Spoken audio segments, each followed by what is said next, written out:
সম্মানিত ভাই ও বোনেরা, আসসালামু আলাইকুম আরহামতুল্লাহি অবরকাত। আজকে আমি যে সম্পর্কে আলোচনা করব তা হলো পোশাক। পোশাক নিয়ে যদি আলোচনা করা হয় তাহলে অনেক বড় হয়ে যায়। তারপরে যেও আমি চেষ্টা করব 2-1 মিনিটের ভিতরে পোশাক সম্পর্কে কিছু কথা বলার জন্য। বর্তমান সমাজের পোশাকের সম্পর্কে কথা বলতে গেলে নারীদের কথা প্রথমেই উঠে আসে। আমাদের নবী হজরত মুহাম্মদ সাল্লাল্লাহু আলাইহি সাল্লাম বলেছিলেন যে কোনো নারী পোশাক পরে তবুও উলঙ্গ থাকে, সেই সব নারীরা জাহান্নামী হবে।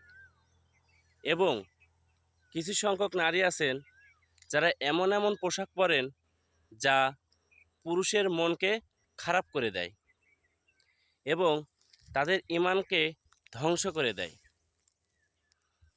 তাই সেই সব নারীদেরকে বলেছেন যে তোমাদেরকে হাসরের ময়দানে আগুনের পোশাক পরানো হবে।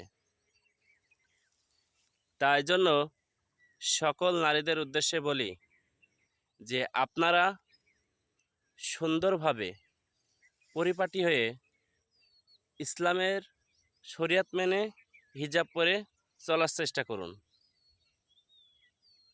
আল্লাহর রহমতে অনেক অনেক ভালো হবে। দুনিয়াতেও শান্তি পাবেন, আখিরাতেও শান্তি পাবেন। তো আজকের মতন এতটুকুই বলে সমাপ্ত করলাম।